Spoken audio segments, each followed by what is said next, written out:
¿Cómo están? Bienvenidos a Agenda Económica, 8 de la mañana con 2 minutos y estamos comenzando nuestra edición de mitad de semana, día miércoles 25 de octubre. Gracias por acompañarnos en esta edición. Vamos a revisar, como es habitual, los temas más importantes del día para comenzar esta jornada. Partimos con nuestros titulares y vemos qué es lo que nos trae la jornada de hoy en materia económica.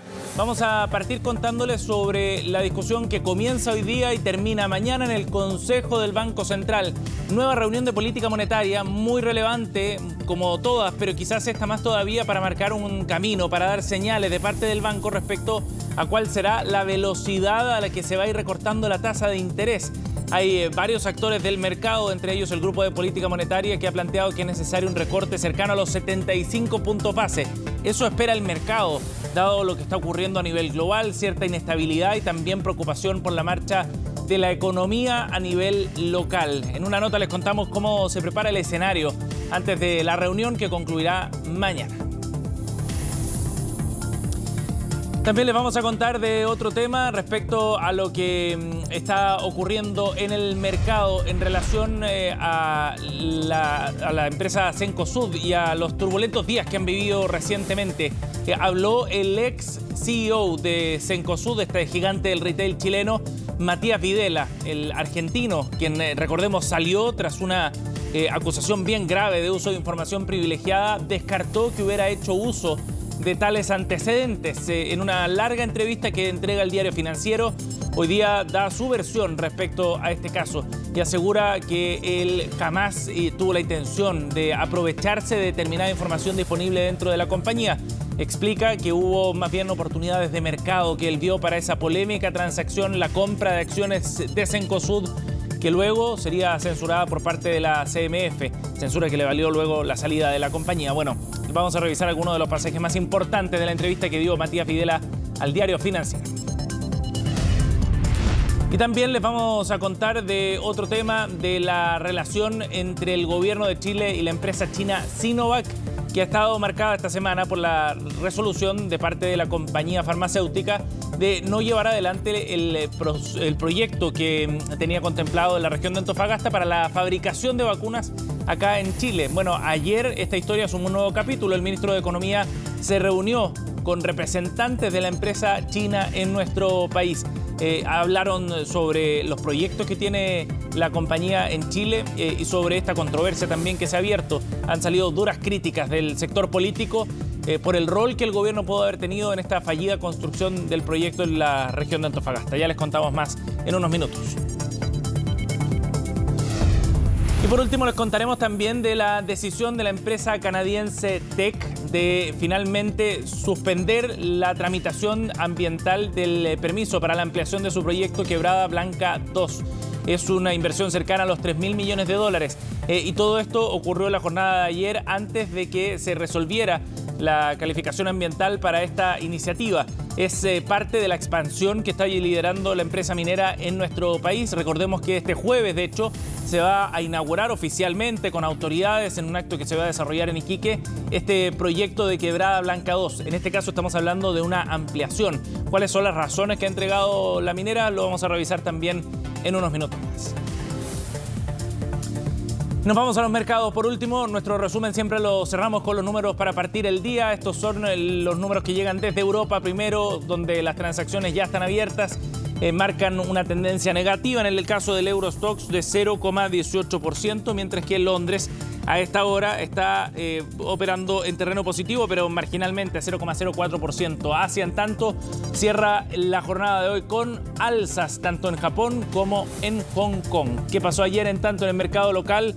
Vamos a revisar lo que ha ocurrido con la bolsa chilena y el IPSA en particular, que sigue con esta tendencia bajista bien fuerte, 5.557 puntos. Es el cierre del día de ayer para la bolsa chilena, que se ha ido cayendo. Sin embargo, ayer recuperaba algo de terreno a pesar de esta tendencia negativa, subía 1% repuntando después de casi 4 días de retrocesos. El dólar, en tanto, cerró en 927 pesos. La UF hoy se cotiza en 36.338 pesos. Bien, ya les contábamos que viene reunión de política monetaria, comienza el día de hoy, va a marcar la semana este encuentro de los consejeros del Banco Central para ver cuál es la decisión que adoptan en esta reunión. El mercado está esperando una rebaja en la tasa de interés de referencia en torno a los 75 puntos base. Desde el mercado ven que es necesario aplicar un recorte y esto nos lleva a la pregunta respecto a la velocidad a la que el Banco Central seguirá con este proceso de ajuste, de normalización de la tasa, de la mano de una economía que ha dado señales bien preocupantes en los últimos meses. Orlando Silva reportó el tema en la antesala. Los ojos del mercado comienzan a mirar atentos hacia el Banco Central, que este jueves dará a conocer su decisión sobre cuánto bajará la tasa de política monetaria, que hoy está en 9,5%. Los últimos mensajes del ente emisor han apuntado a un recorte de 75 puntos base, misma magnitud que espera gran parte de los especialistas. Los elementos de actividad doméstica y global, junto con la trayectoria de inflación y las expectativas, llevan a que por ahora no tengamos suficiente información para justificar un cambio de rumbo. Consideramos apropiado que el Banco Central de Chile reduzca la tasa de política monetaria en 75 puntos bases, tal como está previsto. Esperamos que el Banco Central continúe bajando la tasa de interés, bajándola en esta ocasión en 75 puntos base y pasando así de 9,5% a 8,75%. El Banco Central ya había sido muy claro en sus declaraciones anteriores que el proceso iba a continuar en bajadas de 75 e incluso 100 puntos base hasta fin de año. Así opina la mayoría de los economistas consultados por el Banco Central. Más del 50% proyecta para este jueves una baja de la tasa de interés hasta 8,75%. Sin embargo, también hay voces que llaman al ente emisor a ser más precavido y disminuir la magnitud del recorte, debido a las presiones inflacionarias que ha provocado principalmente el fuerte aumento del precio del dólar. El Banco Central debería bajar la tasa de política monetaria en 50 puntos bases y a su vez congelar la compra diaria de 40 millones de dólares que ha estado haciendo desde mediados de año, dado que el panorama inflacionario se ve más riesgoso que hace unos meses atrás. El Banco Central a principios de julio se autoimpuso la meta de llegar al 7,75% a fin de año, lo que nosotros desde un principio pensamos que era muy difícil, porque inmediatamente que el Banco Central habló en julio empezaron a pasar cosas, primero que nada respecto del dólar. El mercado está descontando que bajará 75 puntos base, nosotros pensamos que solamente bajará 50 puntos base. Y del otro lado están quienes señalan que la alicaída actividad económica, sumado a unas cifras de empleo que no logran repuntar, no solo justifican la baja de 75 puntos base, sino que incluso podría incluir en el panorama un movimiento más agresivo por parte del ente emisor. De pensar en reducir la dosis de recorte, porque la depreciación me parece que es como un poco muy cortoplacista. Si uno mira la creación de empleo, mira los indicadores de actividad de demanda, como que la economía va caminada, como a estar bien debilitada, más debilitada incluso de lo que se pensaba hace un par de meses atrás. Entonces, si uno piensa en todos otros elementos y que el Banco Central actúa con rezagos, al fondo, en poder afectar la actividad económica por todas las otras cosas que se han mencionado, al fondo uno quizás podría estar incluso a favor a reducirle un poquito más esta vez, pero quizás vale la pena ser más prudente en esta oportunidad, recabar más información y recalibrar bien la estrategia a diciembre. Eso es justamente lo que también está haciendo el mercado, que ahora prevé que el último recorte del año sea menor. Si antes proyectaban que el 2023 finalizaría con una tasa de interés de 8%, ahora esa expectativa subió hasta 8,25%. Bien, vamos a ir a otro tema, 8,11. Ya les contábamos que Cencosud ha vivido semanas bien complejas en el último tiempo, fundamentalmente luego de que la CMF aplicara una multa de 800 millones de pesos en contra de Matías Videla en el momento en que él se desempeñaba como gerente general, como CEO de la matriz de Cencosud. Bueno, finalmente el argentino dio un paso al costado, tuvo que salir de la compañía y han venido días bien revueltos en los que ha estado muy expuesto el retail chileno. Videla dio su versión respecto a esta multa. Recordemos que la CMF lo multaba por el uso de información privilegiada en la compra de acciones de la empresa. ¿Qué dijo Videla en una entrevista bien extensa de 3 páginas que trae hoy día el Diario Financiero? Bueno, dice lo siguiente, comillas: detalles de la revisión detenida de la situación. Debo reconocer un error, dice, de mi parte al haber realizado la operación estando vigente el hecho reservado de Torre, al pensar que no era una operación material para Cencosud y que era improbable que se materializara. Pero al mismo tiempo, insisto, en que esa compra no estuvo motivada en modo alguno por esa información o por las características de esa operación, dice Videla, explicando así la compra que hizo de acciones de parte de Cencosud en momentos en que precisamente se estaba tramitando una eventual compra de la cadena Torre en Brasil. A continuación, en otro párrafo de esta entrevista, Videla entrega más detalles respecto a las razones por las cuales se había dado este paso y a la mirada que tiene sobre su rol en Cencosud. Dice, mi vida profesional se ha desarrollado en el entorno empresarial chileno.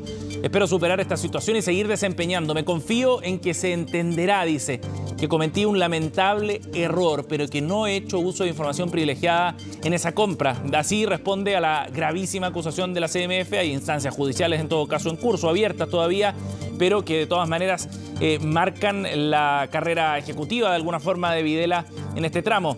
Por último, destacamos también de esta entrevista otro párrafo en el que se refiere al proceso. Dice, estoy absolutamente convencido de que he actuado de buena fe y que ello será reconocido por la CMF. Si en todo caso llegara a haber una investigación penal, ella descartará la existencia de dolo de mi parte en esa compra. Otra de las reflexiones entonces que deja Videla, quien se desentiende, digamos, de la acusación de la CMF, asegura que no hubo intención de utilizar esa información y de sacar provecho. En definitiva, eso es lo que está acusando la CMF, que usando esa información realiza una compra que le permite sacar ventaja respecto al resto del mercado, asunto que Videla descarta, en esta entrevista que dio al Diario Financiero publicada el día de hoy.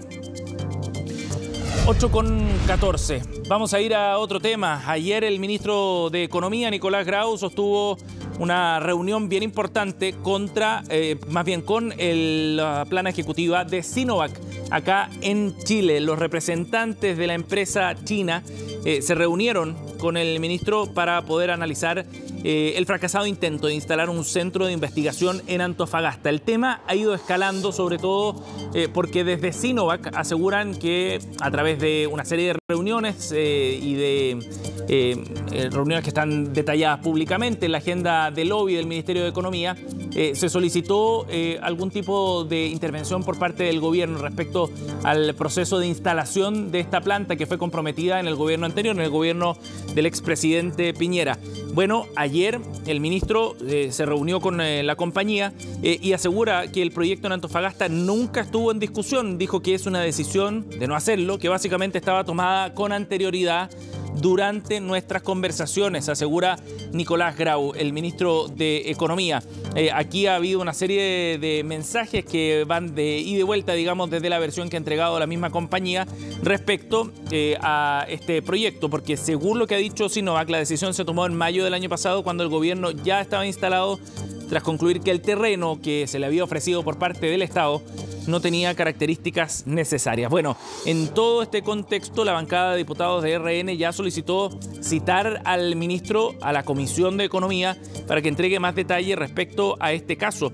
Fundamentalmente porque acusan desde la oposición que aquí pudo haber habido algún tipo de responsabilidad del gobierno por acción o omisión, digamos, en la decisión de Sinovac de no llevar adelante este proceso, o esta planta más bien, del Centro de Innovación en la zona norte de nuestro país.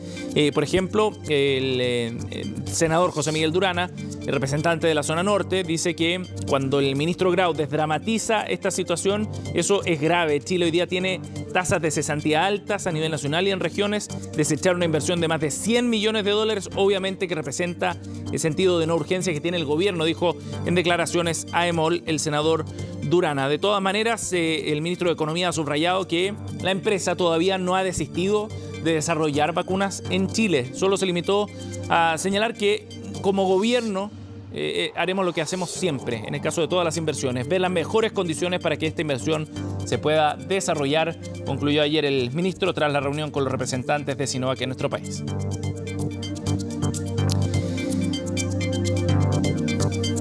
Bien, son las 8:16. Nos vamos a ir a una pausa y ya volvemos con más de Agenda Económica. Estamos de vuelta, hacemos Agenda Económica, 8:21 y les contábamos que el día de hoy comienza la reunión de política monetaria del Consejo del Banco Central para definir qué es lo que va a ocurrir con la tasa, cuál será la dimensión de la rebaja que lleva adelante el banco. Vamos a conversar de este tema junto al académico de la Escuela de Negocios de la Universidad Adolfo Ibáñez, además miembro del Grupo de Política Monetaria, Juan Pablo Medina, nos acompaña a esta hora. Gracias por el contacto, Juan Pablo. Buenos días, Sebastián. Muchas gracias por la invitación. Juan Pablo, bueno, comienza esta reunión en un contexto en el que se espera una rebaja, así lo estaba proyectando el mercado. La duda tiene que ver con la magnitud de esa rebaja. Ustedes han sugerido que sea de 75 puntos base. ¿Por qué, Juan Pablo? Bueno, esto siempre es una discusión compleja porque el Banco Central tiene distintos elementos para juzgar cuándo es la magnitud, pero también cuando sorprende al mercado puede ser que también sea mala noticia. Entonces, si el escenario base consideraba una baja más o menos hace un par de meses atrás de 75 puntos base, creo que es bueno seguir en esa trayectoria. ¿Qué es lo que ocurre? Lo que pasa es que la depreciación de la moneda ha sido una preocupación, pero hay que recordar que la depreciación tiene un fenómeno transitorio. No diría si el tipo de cambio se queda, por ejemplo, 930 pesos, de aquí más o menos en esos niveles durante los próximos 12 meses, va a generar inflación en los próximos 12 meses, pero a los 24 meses no va a generar más inflación. De hecho, podría generar menos inflación. Entonces, el Banco Central ha hecho gran parte de la pega y lo que vemos, y es una buena noticia, hace un buen tiempo las expectativas de inflación se mantienen a 24 meses en 3%. Y eso, en el fondo, hace que la política monetaria pueda, en el fondo, seguir con el curso, ¿ya? Obviamente que si la depreciación genera efectos de segunda vuelta o mayor propagación o mayor persistencia en la inflación, obviamente que el banco va a tener que evaluar. Pero yo creo que en esta oportunidad es bueno mantenerse con el curso y yo creo que en el IPOM de diciembre, cuando puede analizar con más detalle toda la información, y yo creo que puede utilizar su mecanismo de anunciar el corredor y todas esas cosas como para dar una visión hacia adelante, debería evaluar. En mi punto de vista, incluso hay más argumentos para aumentar la dosis de bajas de tasa. ¿Por qué, Juan Pablo? Porque en el fondo uno ve que en el margen el mercado laboral se muestra más debilitado. O sea, si uno considera la trayectoria de la fuerza de trabajo previo a la pandemia, el desempleo sería mucho más alto. Si uno considera en el margen que en el fondo versus 2 o 3 meses atrás pensamos que la economía iba a tener 0 crecimiento este año, ahora en el fondo claramente va a ser negativo y con un efecto arrastre hacia el 2024. Entonces la economía está entrando en una fase en que no hay luces de que en el fondo vaya a recuperarse con mucha fortaleza, además en un contexto internacional mucho más incierto. Juan Por Pablo, lo tanto, ¿sí? O sea, en términos de este balance que debe procurar el Banco Central respecto a la capacidad de crecimiento, al control de la inflación también, entendiendo que es el control de la inflación su mandato, ¿no? Pero hoy día preocupa más eso, la capacidad de crecimiento, por ejemplo, o las proyecciones de crecimiento más bien en el mediano plazo. Es que hay que tener cuidado. O sea, el esquema de meta es un esquema flexible, en que en el fondo, si bien el primer mandato es la inflación, el Banco Central reconoce que su accionar tiene rezago y por lo tanto el objetivo es que la inflación proyectada a 24 meses esté en la meta. Entonces, si logra mantener ese objetivo, puede preocuparse de un poco la actividad económica, el empleo en el fondo, porque ese es el mandato con flexibilidad. Y esas expectativas a 24 meses, digamos, están ancladas, ¿no? Claro, entonces eso yo creo que les da, obviamente, que uno no quiere sorprender en exceso, en el fondo, por lo tanto, mejor utilizar el IPOM de diciembre para hacer todo un análisis más acabado de cómo está la economía y poder dar un discurso, como lo que se llama el forward guidance, para decir, sabes que en realidad vemos una trayectoria de la economía debilitada, o no sé, cómo pondera todos estos elementos para dar un curso de política mucho, pero esta visión un poco de corto plazo de reducir, o sea, como acortar el tamaño de los recortes solamente por la depreciación, me parece que entra en lo que la literatura económica llama como el miedo a flotar. El tipo de cambio, en el fondo, se deprecia, en el fondo, como una válvula de escape para que la economía pueda ajustarse. Y en realidad, si el próximo año, en el fondo, la economía va a estar debilitada en el lado de demanda interna, a lo mejor el lado de la demanda externa es lo que puede ayudar, y un tipo de cambio real más depreciado ayuda en eso. En la medida que la inflación a 24 meses se mantenga anclada, que eso obviamente que es una cosa que hay que cuidar, y obviamente cuando se pierde, que fue lo que pasó en el último ciclo inflacionario, cuesta recobrarla, en el fondo, por lo tanto, tiene que ser cauto en ese balance.